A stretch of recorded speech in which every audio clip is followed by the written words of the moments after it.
Margaret Brennan, moderator of Face the Nation, is at the White House. So, Margaret, in your piece, you mentioned pushback from Republicans on these proposed tariffs on steel and aluminum. What are the major concerns among party members?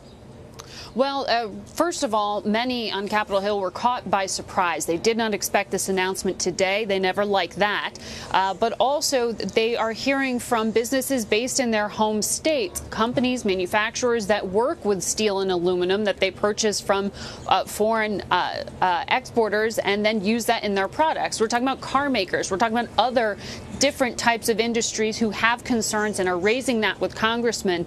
And for someone who is a classic Republican and views themselves as pro-business, this kind of tariff is really concerning. Now, we did hear at least one Republican come out and vocally cheer on the president. Sherrod Brown of Ohio said this is exactly what factory workers in Ohio wanted to hear. So it is something that the president has talked about on the campaign trail that really defines him as not a classic pro-business Republican, but someone who favors these kind of protectionist measures. And it's one of the more controversial aspects of him within the Republican Party. Well, last month, Commerce Secretary Wilbur Ross released a report that looked into the impact of aluminum and steel imports on national security. Could you explain the connection?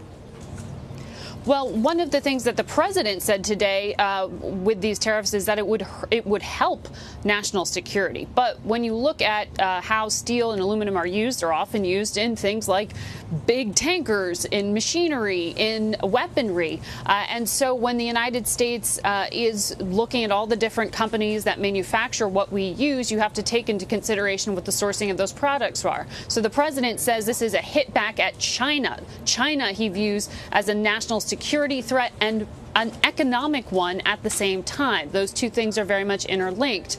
But when you look at the supply side of things, countries that are allied with us, Canada, the UK, Netherlands, Germany, they're all concerned that the metals that they sell into the United States are also going to get hit, and so that they're going to be some kind of casualty to a trade war that they fear the president is starting here with Beijing. So that's what all the concern is about. We have to wait and see what the president actually puts into practice, because remember, none of this is actually on paper yet. The president's lawyers and White House officials are still figuring it out. All right, Margaret Brennan at the White House. Margaret, thanks very much.